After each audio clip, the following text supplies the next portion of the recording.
Okay, I'm John Dyson, Master Sergeant, Air Force, retired.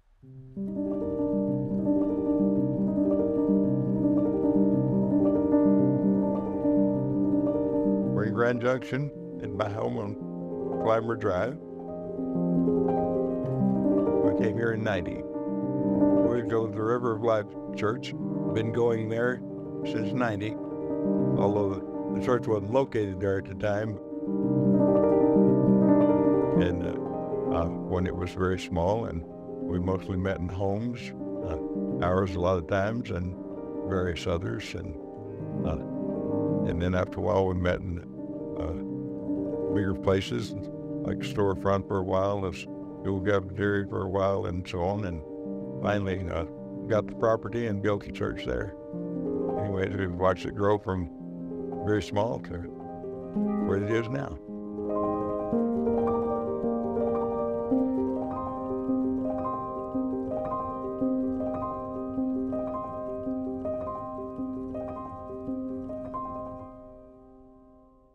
Making cookies.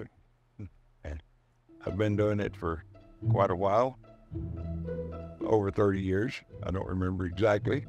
At first, it was just I'd pick up a dozen cookies down at the grocery store, and after a while it was 2 dozen, and then 3, and so on. And eventually it outgrew all that, and tried to work up nerve enough to build them from scratch. I grew up in a real friendly little country church in Texas, where everybody knew everybody, and somebody had a problem, well, they'd all get together and fix it, and so on. I was off in the Air Force in a variety of places and tried churches, and in so many of them, it was like you were invisible, and you couldn't get a good morning out of anybody.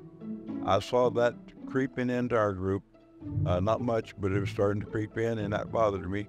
So the thought occurred to me that if they had a coffee and a cookie, they'd stand around and talk to one another and make a better group. So that was the origin of it. And then the secondary part of it, I'm not sure which is more important, was building memories in kids. You learn about Jesus, they'll give you a cookie. And if they take more than 1 or 2 or 3, that's great with me. I look upon it as my ministry. There's lots of things that I couldn't do or wouldn't be any good at it. And I was glad to find something that I could do that might help a little bit. And I'm not a cook by any stretch of the imagination, but somehow I stumbled into how to build a cookie, and it went with it, and I've been doing it for quite a few years now. Especially I see kids come in, and they're just being kids, and they spot the cookies and they light up and take off for it, and reach in and get a cookie, and then look around and see if anybody's watching, and if they think there's nobody watching, they reach in and get 2 or 3 more, and that just makes my whole day.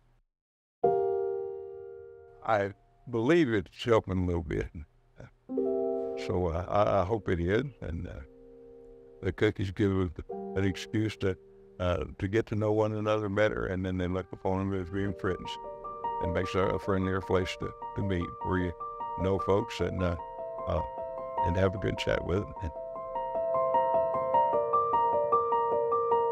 I'm going to keep doing it as long as I can do it, and I'm not getting any younger, and I know at some point in time that I probably can't, but as long as I can, I'll do it.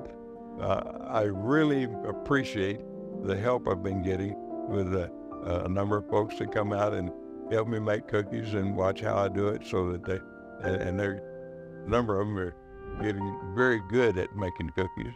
So if I'm lazy one weekend or something, well, they can fill in and make cookies as good as mine. I hope my cookies are help get the message of Christ to them out better. I was always wanted to help the church along, and there's so many things I wouldn't be any good at, and I was thrilled to find something that I could do that might help matters a little bit. And you want to get into ministry, look at what you're good at that might help, and there's such a multitude of things that need to be done, and a lot of little things that make a difference. So find your niche and go for it. That find your cookie. Yes.